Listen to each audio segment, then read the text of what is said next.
Gary, what's going on? Hey, what's happening, man? How you doing? Good. Were you out in the desert this weekend? No, I was actually I was up in Vegas. We had a big RV and boat executive conference up there, so that went real well. Made some good connections up there. Well, that's Awesome. good. Awesome. Well, let's get into it. First, I got a couple of things I'm going to share. So let me figure out my screen situation. But who was on the call last, what was it, Thursday? Who was on Christian Andrews' call last week? Man, that was a super valuable call. I was talking with somebody this morning, and I was explaining the call to of Christian's call. I was like, as soon as he started talking, I was thinking, just take my money, right? I don't know what you're gonna do, but it's in good hands. And it was a really valuable call. So those that missed the call, I put in the general chat my notes of everything I could scrap up from that call. So if you missed it, there unfortunately wasn't recorded, but it's in the general chat of all the highlights. And I don't know, Ola, we need to get him back on a call, his own office hours, because that was incredible. So anyways, let's hop into it. So disclaimer, this is not financial legal advice. This is intended to be educational. So the structure of this call, I'm going to give a quick recap of everything we've covered to date. And by the way, I'm just having a blast doing this, and it's a lot of fun for me. And then we're going to hand it over to Marty, and he's going to give a little presentation on securities law, right? Everything you need to know as a fund manager, and in a high level, what's a Reg D exemption, or what's regulation D? What's a 3C1 exemption? How does it apply? And yeah, so for those of you that are new, Marty Tate is a nationally recognized SEC attorney. He's set up over 100 funds. He's into private equity, venture capital, real estate, blockchain, Forex, oil and gas, domestic and offshore funds. And he co-authored the 2012 Jobs Act, which basically created regulation crowdfunding, which is a pretty big deal. He's also worked with big names such as Grant Cardone, and even set up Bridger's dad's first funds. I brought in Marty into fund launch, and he's now, he's become a preferred legal partner. So let's get into it. Can I share my screen? Yeah, 1 second.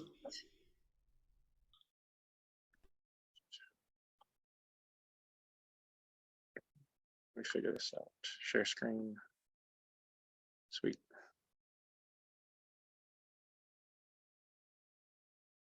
Boom. Can you guys see that? Yep.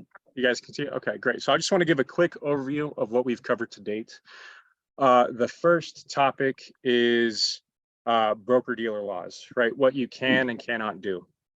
And so basically, to avoid being a broker-dealer, and you want to pay somebody or avoid having somebody be considered a broker-dealer, you have to compensate them in a certain way. And you have to avoid two main things. One, you cannot compensate them based on a percentage of capital raised, and it cannot be success-based. So it's, hey, I'm going to give you $10,000 if you bring in this money.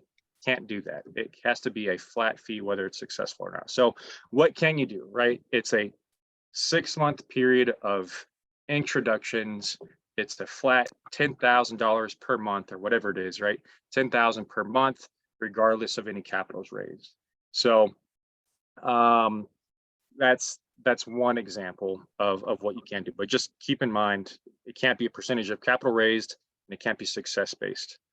And then Marty, I think this is right. There's I just want to summarize the licenses for raising capital. Series 63, this is kind of that issuer agent license. And so you can only be a part of one issuer at a time. Is that correct, Marty? That's correct. Yeah. To be an issuer agent, you can only be working with one issuer at a time. So that's basically like if you're an employee of a GP and you're doing other things, but they want to compensate you on, for capital that's being raised on a commission basis, you can go out and take your Series 63 and license yourself as an issuer agent. Nice. Okay. And then Series 7, you can, be compensated, but that Series 7 has to be registered with a broker dealer, right? Correct. Yep. Correct. Awesome. So the next topic, we had two different calls, one with Marty and then one with Layla Shaver. And this is, I think, applicable to most of the people within Black Card. And it's a kind of a challenging topic, but once you get through all the weeds, there's a clear path, but the set of regulations are pretty complicated. But basically, in a nutshell, you don't need a Series 65 to charge a management fee if you set up an exempt reporting advisor. And depending on where you live, there's different rules. Like, Nicole that lives in Louisiana, and there's a little bit separate rules for Louisiana because they're special, I think. And I don't know all the details, but I put in a link here. I'm going to post this presentation in the chat. But there's a link here where it shows a map and it has all the different directories for the different states. Another topic that came up was, how, when I do due diligence and somebody's charging a management fee, I want to see how their corporate structure, how they're set up. Do they have an RIA? Do they have an ERA? So I use Broker Dealer Check, and it includes exempt reporting advisors. So one of, I looked up Bridgers, he's got his ugly unicorn fund, and he has a separate entity that's an exempt reporting advisor. And you can look this up. You can look at his public form ADV and who's on the team and who's the chief compliance officer, how that all works. So that's a pretty good resource. And Layla brought up a really interesting point. Once you get over that $100 million threshold, you have to register with the SEC as an RIA, and you can't charge performance fees to your accredited investors. So kind of tricky there. But how do you get a hold of Layla if you want to set up an exempt reporting advisor? She actually is giving a discount for Black Card folks. She's not a preferred partner. She's just I have a good relationship with her. And so you can book a call with this Maureen lady for an introduction call, and here's a link to the website.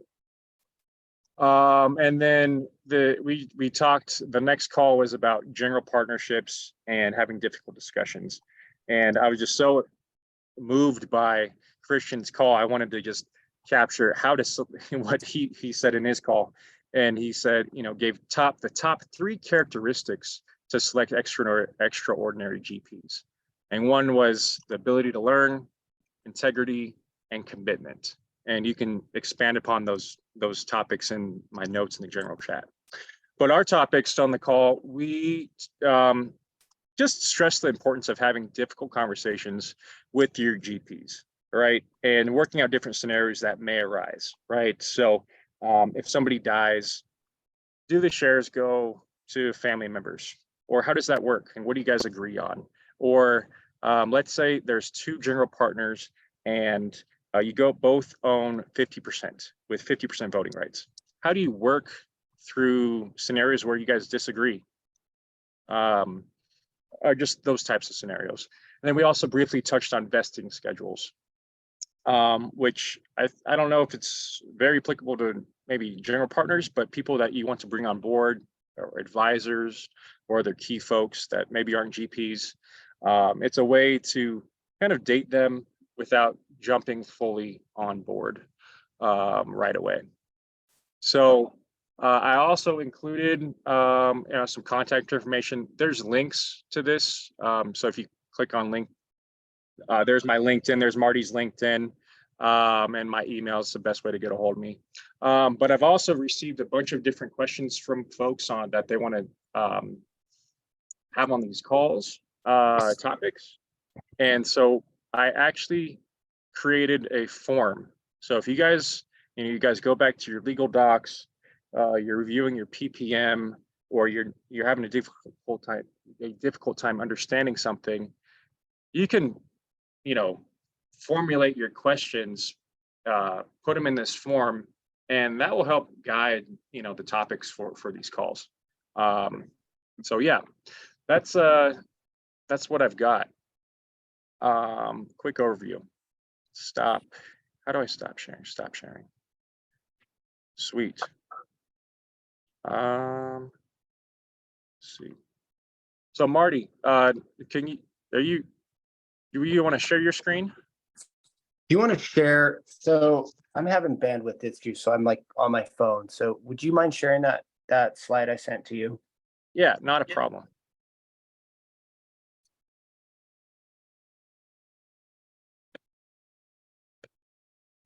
Hey, Ryan, I got a quick question. I'm getting confused. I thought ERA limits were 150 million, not 100 million. That could be right. Maybe you know what? That sounds right. Thanks, Gary. Okay, yeah, I'm not sure. I heard it back and forth, so I just wasn't sure. Cool. Well, when you get to 100 million, that'll be a good problem. Right. Yeah, no doubt. Yeah. Cool. All right, Marty, can you see the screen? Yep. Okay, sweet. This looks like a great slide. Great overview. Yeah. So, and Ryan's touched on a lot of this stuff. We've touched on some of it, but what happens a lot when I get into conversations with folks that are starting a fund or beginning to manage their funds is they start throwing out a lot of things. They start hearing, just numbers and section references, and they'll say we're a Reg D fund, and doesn't that mean we can only have 99 investors? And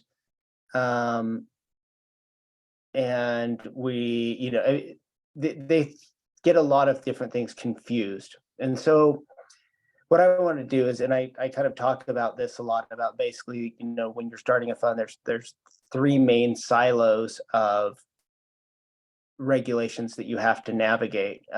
So I created this slide using silos, and there's this is kind of a quick, just like, it doesn't really give a lot of information, but more of an outline of things to think about. The primary, so when you hear somebody say, hey, we're a Reg D fund, or we're a 506B fund, or we're a Reg A fund, or whatever that is, that what they're generally referencing is the exemption they used from registration to offer the interest in their fund, to offer their securities. And there's really no such thing as like a Reg D fund or a Reg A fund. And some people even be like, well, that's our Reg A fund, this is our Reg D fund. Those terms, just, again, it's just the exemption that you use. Most people, when they start a fund or when they offer a fund, rely on an exemption from registration under Reg D, and they will typically rely on 506B or 506C. As I've kind of talked about before, Regulation D is a safe harbor for the Rule 4.2, which is the private placement exemption, which says any offering not involving a public offering is exempt from registration. And for a long period of time, you had a whole bunch of that case law, and they would look at different factors. They'd look at number of investors. They would look at if there was a general solicitation. They would look at a number of different things. And so what the SEC did is they created Reg D to be a safe harbor. So saying, if you comply with these things, you will de facto meet Reg or 4.2, and it won't be a public offering, and you won't have to register it. So what is a 506B? What is a 506C? Most of you people know this, but this is just an overview, and forgive me if I'm being repetitive of stuff you already know. But A 506B exemption is basically allows you to go out and raise an unlimited amount of money. There's no limit on that. And this is both 506B and 506C. It is designed for it. It generally allows you to bring in both accredited and up to 35 non-accredited investors. However, if you do that under 506B, you have to provide them financial information. You have to provide all the investors financial information about the fund. If it's a brand new fund, then you have to provide them pro forma information about what you think the fund, its financials are going to look like. And additional risk factors and disclosures. Under a 506B fund, you cannot conduct a general solicitation, meaning you can't advertise the fund. You have to work within your network. You can't, send out email blasts or put things on, Instagram or Facebook or TikTok or LinkedIn or whatever saying, hey, we're selling this fund. You have to have, with your investors, you have to have what's referred to as a pre-existing and substantial relationship with that person. Pre-existing means prior to the start of the offering. So, meaning before you start selling securities, you have to have a relationship with this person, and it has to be substantive, meaning it just can't be, they went to my high school or went to my university and they're on a list, right? You have to have some sort of relationship with them. The pre-existing is a little bit more clear cut. The substantive relationship is open to interpretation. Some people create a substantive relationship by, soliciting that person and then sending them a few, correspondence and maybe having a phone call or a few emails back and forth. Sometimes it's you've known them for 30 days and that will, create that. There isn't a bright line. People will say, is 2 weeks enough? Is 30 days enough? There are people out there doing solicitations or having websites for 506B offerings. And, there's ways to, like I said, establish these relationships. But that's probably more, unless people want to go into that, we can talk about that later. But, there are ways to do that. But generally, again, just think about a pre-existing and substantive relationship. A 506C fund allows general solicitation. You can do all the things that I just said you can't do with a 506B. You can talk to people you don't know. You can billboards or Facebook ads or you name it, radio ads.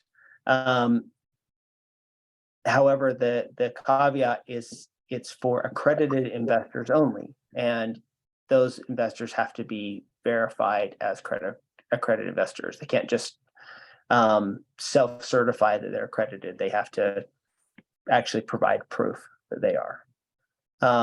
So any questions, comments at that point about kind of what a Reg D fund is or what a Reg D exemption is, Ryan? Marty, how many investors can you have on a 506C fund or a 506C exemption? So the number of investors, and this is where we're kind of, mixing silos, Ryan. I'm trying to keep us in our silos, but there's no limit on the number of investors, right? So we'll talk about investment company acts or investment company act considerations, but under Reg D, there is no limitation on the number of investors that you have in this fund. So under both 506C and 506B, you could have, an unlimited number of investors. But since that's, I'll segue into that, and then maybe I'll circle back to the other exemptions. But Ryan brings up the point. Okay, so how many investors can you have? Well, Reg D doesn't, securities laws don't put a limit on the number of investors under those exemptions. However, any company that is engaged, primarily in the investment in securities, which are typically most hedge funds, must be licensed under, or must be registered under the Investment Company Act. And that is a whole ordeal. It requires reporting, it requires audited financials, it requires other compliance hoops that you have to jump through. It's expensive. Most companies really try to avoid being registered as under the Investment Company Act.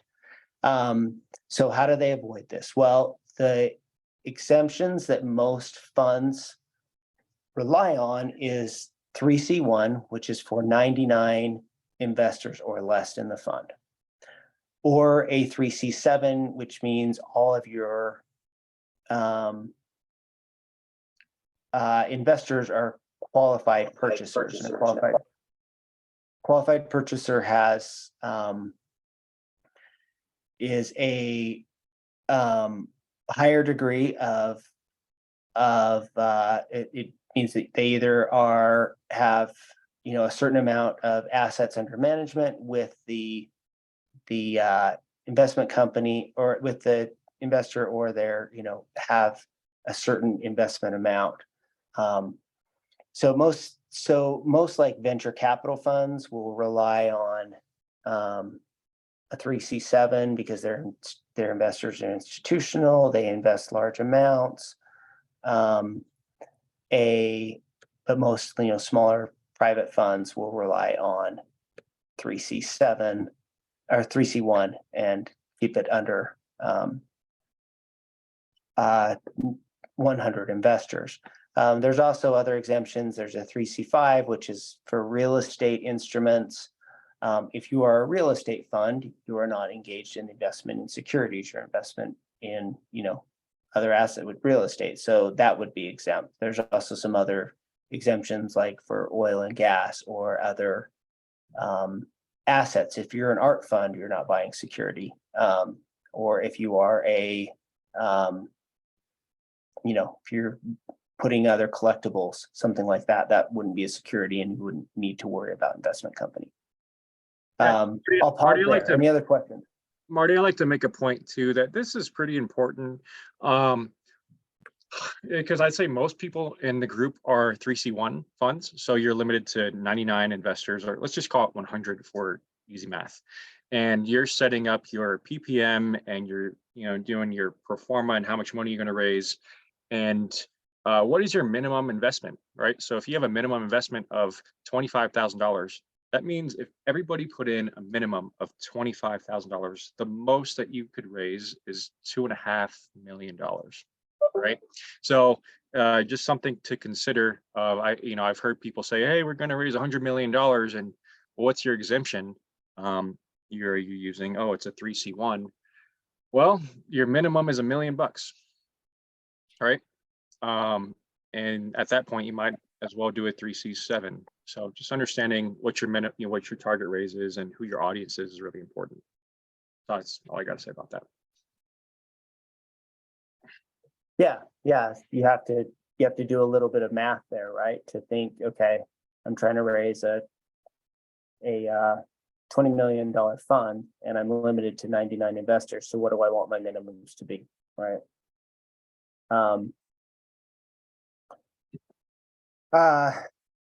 Okay, any other questions? I'm doing a lot of rambling here.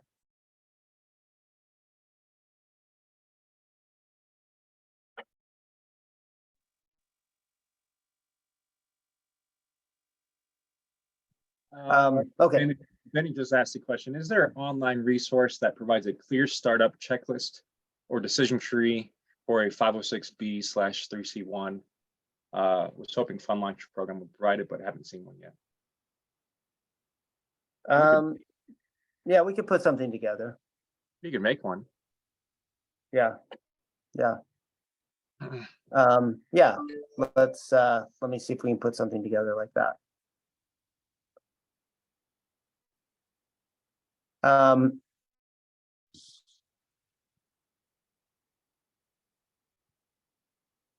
Sorry, okay. All right. So I'm going to go back to securities laws. So a couple other exemptions that people can, rely on are, Reg S. So if you are raising capital from non-US citizens, that capital raise is exempt from registration. You don't need to worry about them. And I've said this before, basically the SEC is designed to protect US investors. If you are a non-US investor, they don't really care about that. The issue there is if you're doing a focused capital raise in, let's say, the UK, you need to make sure you're following UK laws. Or if you're trying to raise capital and you're saying, hey, we've got all these investors in Canada, you need to make sure you're complying with Canadian securities laws as well. And then the other possible solution is Regulation A. And this is actually, my favorite tool because it's allows you to raise up to $75 million from accredited and non-accredited investors. It's a semi-public offering. The securities that you sell in it are unrestricted, meaning you could potentially list them on a secondary exchange and they could be traded. They're not subject to lockup periods. The drawback is it specifically says no investment companies and no companies that are exempt from the Investment Company Act under 3C1 or 3C7. So what is that? Where does that leave you with? Well, it leaves you with real estate funds are great. Real estate debt funds work, oil and gas funds, Forex, collectibles, so other funds, anything basically other than saying, hey, we're going to go and invest in other companies, or we're going to go be a traditional hedge fund and or a venture capital fund and buy securities or something like that. So again, the real advantage of Reg A is the non-accredited investors. Allows you to bring in,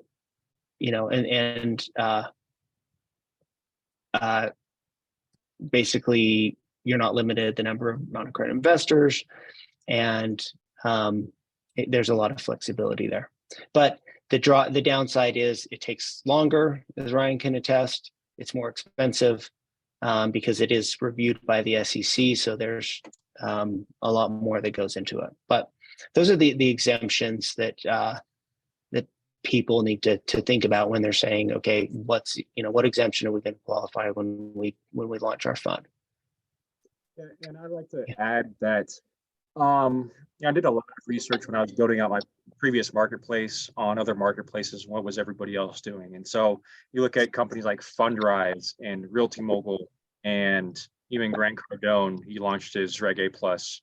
You can go and look at all of these platforms and look at their Reg D offerings, look at their Reg A offerings and how they're structured. And typically how these big platforms are structuring their Reg A Plus real estate funds it's like a public-private REIT, which makes it nice because everybody gets a 1099 div. It makes the accounting a lot more simple. So Marty, what are some other structures you've seen for Reg A Plus funds? I know you work on some Forex stuff. Can other people use Reg A Plus? Yeah, so Reg A Plus, like I said, there's, and I think people have gotten more and more creative. Like I said, collectibles, that was something that I've worked on a number of collectible funds. One of the other things that you're seeing is people doing series within a qualified Reg A fund. So they might say, okay, we're going to do Series A, and it's going to be, this limited number of investments, and then we'll do Series B, and it will be these investments for these investors and Series C. So it allows you to kind of also create almost like mini funds within a master fund, right? So you say, okay, we've got these first 3 assets that we're going to do, and we're going to raise capital for those. And so you put those investors in and you basically wall them off with those assets. And then you can do your next series, but it's all qualified under the same Reg A offering. So, for example, like one of my good friends, he's on the call, Gary, he's into RV storage, right? So let's say he finds a specific RV storage and he wants to raise, through a Reg A, he can set up a series for an RV storage unit, one location, and then have another series for another location. Is that possible? Yeah, or you could do it for, a state, or say, we're going to do RV fund Georgia and do that fund and raise $10 million for that. And then say we're going to do RV fund Arkansas and we're going to raise 15 million for that. And then we're going to do our RV fund California and raise 20 million, whatever it is. And the limit of 75 is 75 million per year on a rolling basis. So you can keep that Reg A fund and open for, 3 years and raise $225 million into it. If you like. So the other thing just to kind of think about as a Reg A fund, you're a semi-public reporting company. So you've got to file an annual and semi-annual reports. So again, there's a little bit more, you've got to do audited financials. So there's a little bit more that goes into that. So, but it's being used more and more in the real estate field, real estate related assets. It's become a real powerful tool to raise capital. Like Ryan said, Realty Mogul, Fundrise, a lot of these groups have used it to raise, hundreds and hundreds of millions of dollars into multiple funds. And it's, if you have the ability to kind of mobilize a large network, like some of you guys have, this is, I think the best option, especially for non-accredited investors. If you have, I know a lot of my clients have, pools of or lists of non-accredited investors that they could tap into, and this is probably the best way to do it. One of the reasons, so I've done a 506c fund offering, and through that, it required a verification process from accredited investors. And, I had some whales wanting to invest in our offering. And I lost a couple $500,000 investors because they were like, didn't want to have their, verification for their accreditation status. And so from that lesson learned, we wanted to make the process as easy as possible. And so literally with a Reg A Plus, it's a checkbox and you enter in your information, and within 3 clicks, you can have your investors' funds. It was as frictionless as possible. So that's another attractive piece of it, was within 3 clicks from an Instagram advertisement, you could have an investor invest. So. Yeah. So the last, silo of regulation that you need to be aware of is, and we talked about it in our first meeting, is the Investment Advisors Act. And this is, another thing that if you're managing a hedge fund, after the Dodd-Frank, passage of Dodd-Frank, any advisor to a pooled investment vehicle or a fund needs to be registered. And we kind of talked about what those numbers are. If you're above 150 million assets under management, you register with the SEC. There is a multi-state qualification as well, that if you are having clients or investors in more than 15 states, then you can fall under that exemption and register with the SEC, which frankly I think is the easiest thing to do. it does require you have a Series 63 or 65. But it's, I think it's as Ryan said, it's the least friction, has the least amount of friction. So there's, for mid-sized advisors, which is anybody with between 25 to $100 million assets under management, then you would generally register with the states. And you could also register as an exempt reporting advisor. And then there's small advisors, which is anything between 0 and 25 million. And that again is a state registration. However, if the state that you have your primary place of business does not have, if you're excluded from registering under that, then you could register as an ERA. So again, we talked about that in length on our first meeting. But that's just, again, the other area. Those are the three areas that you need to be aware of.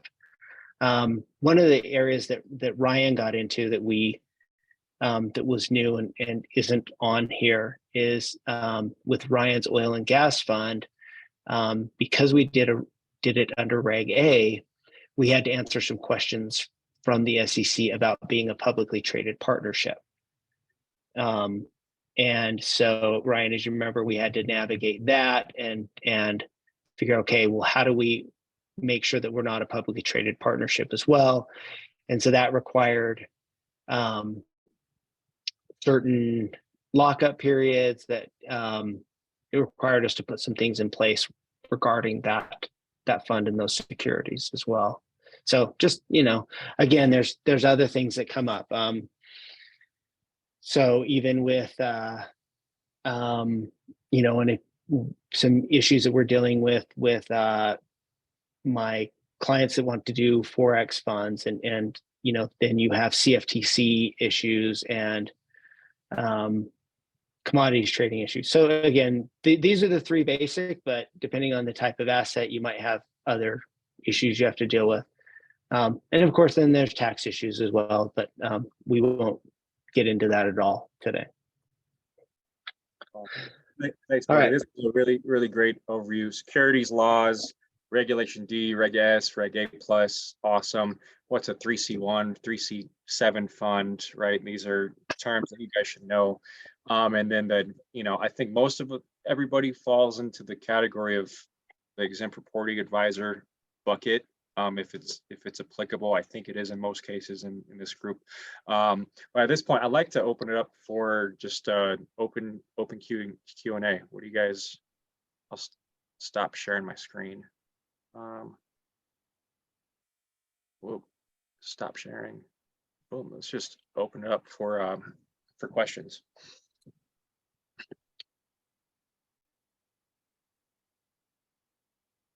Jordan, I know you got a question. How do you know? Yeah, didn't know if I wanted to ask it on the call or text you later.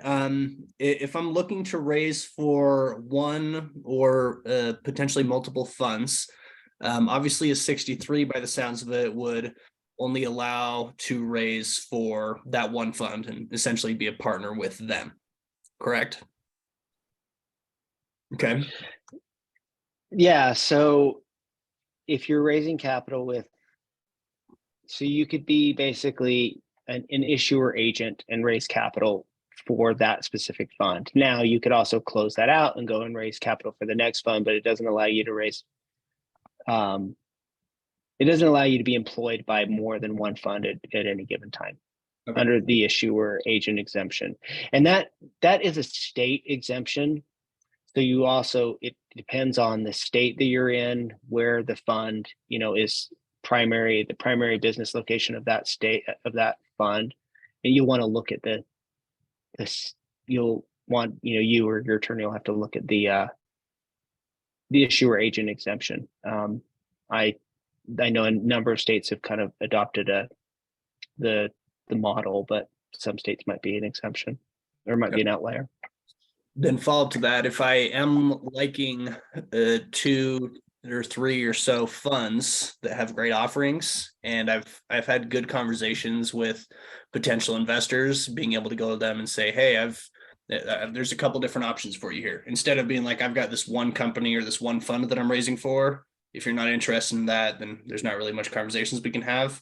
Alternatively, I've got 3 or 4 different ones that, let's see which could be a good option for you.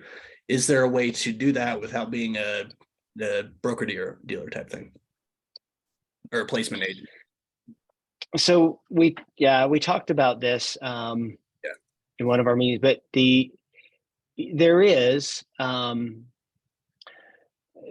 best way to do that, I guess, is I'm kind of thinking through this. So if you want to be paid by the funds, the funds could basically, all of them could say, hey, we want to hire you as a finder or a consultant. We're going to pay you, $10,000 a quarter, and you're going to send investors our way. We won't compensate you based on anybody investing or any sort of commission. That's a way to do that. And you basically go in and say, I've got this group of people that are willing to invest, and I can send your way, but you have to, but I can't, you can't be paid a commission. Yeah, got that. Yeah. Jordan, I don't know if you were on the first part of the call, but I summarized our first call was this very topic of how do you compensate capital raisers. And what you cannot do is you cannot be paid on a percentage of capital raised, and it cannot be success based. So the example I gave of what you can do is like, hey, for 6 months, I'm just going to introduce you to a bunch of people, or, hey, you're doing the Formula One thing. Hey, you guys are going to pay me $50,000 to come join me at this Formula One event. And I'm going to make you some introductions to some of the wealthiest families in the United States.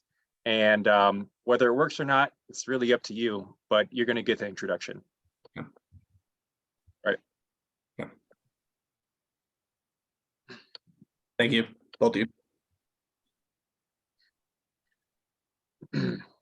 Michaela, are you able? I know you have some questions.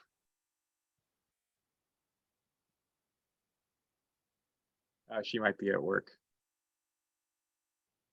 I'm sorry. So I've got a question real quick. In regards to exempt reporting advisors and SEC registration, so the state of Idaho that's where I'm located, but it does not have an exemption for private fund advisors. But if the advisor only advises a single fund, but that fund has investors in more than 15 states, does that allow us to be under the SEC registration, or because we're advising a single fund, we're just registering at the state level? So in that situation, I think you have a couple of options. You could register as an ERA, right? So that's probably the best option would be to register as an exempt reporting advisor. However, you could, be, and that doesn't require you to get a license, a securities license, or you could get a securities license, and if you do have investors in more than 15 states, you could register with the SEC. Peter, my recommendation, I went down this route. If you can stay in the lane of being an exempt reporting advisor, that would be the best option. You can still charge performance fees to accredited investors. As soon as you want to go the RIA route, you cannot charge a performance fee. From what Layla said the last call, you cannot charge a performance fee to accredited investors. You have to get a Series 65 license. You have to set up an RIA.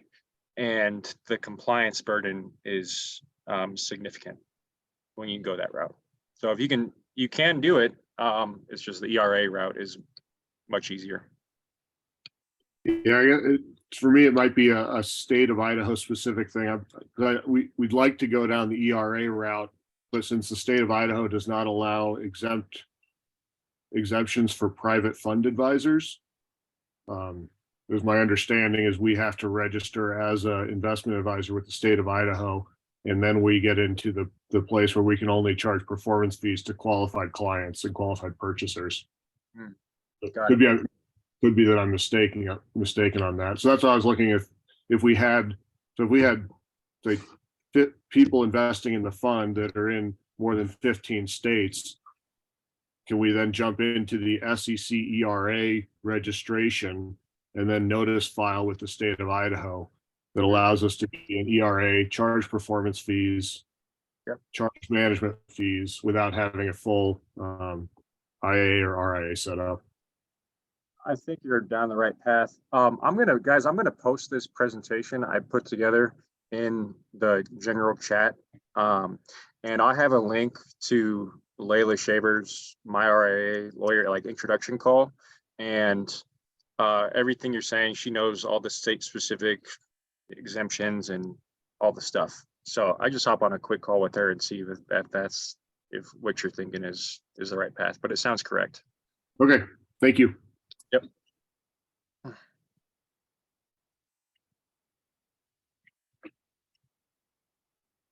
Gary, Warren, any questions?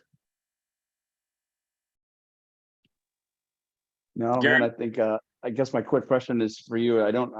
Why did you get your Series 65 or why do people do that? Is that because they want to exceed that $150 million limit, or it's because you want to charge performance fees, or I don't understand why you go down that road. So I got my Series 65 because I absolutely needed to. I couldn't be a 3C1 fund. I couldn't be a 3C7 fund. We were actually a 3C9 fund, which allowed for a limited number of investors.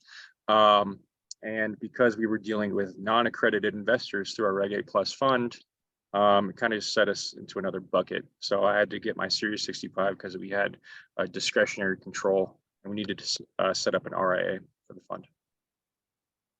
Okay, so as a macro view though, why would, like myself, I mean, it seems like I wouldn't want to get a Series 65 unless there's some compelling reason. Still don't get that Unless macro we're going to picture. set up a Reg A Plus series fund for your RV storage units, then Okay, so if I do that Reg A Plus direction, then I'm gonna have to look at getting that 65 is kind of what it sounds like. Is that right? I think so. Okay. Yeah, It's yeah, not- most likely. It's not that hard. I had a Series 6 and 63, but that was more mutual funds and, state licensing, I think. But yeah, so like you said, A 63 also works for an investment advisor. So okay, good to know. Awesome. Thanks. Nice. Well, I think that's it, guys. If you guys have any more questions in the PowerPoint presentation, there's a link to the Google Forms chat. I also put it in the meeting chat up above, or in the chat, but it's also in the PowerPoint presentation. And it's been really helpful. That was the purpose of the call. I talked with a couple of you guys and they were like, what's a 3C1, company? What's a 3C1 exemption? What's a 3C7 exemption? That helped guide the conversation. So yeah, thanks guys. We'll see you next week, Tuesday, 1 p.m. Eastern time. And if you have any questions, give me a shout. Marty, what's the best way to get a hold of you? I have his email in the presentation. okay, yeah, mtate@kba.law. If you have any questions. Awesome. All right. Thanks, everyone. Thanks, everyone. Bye.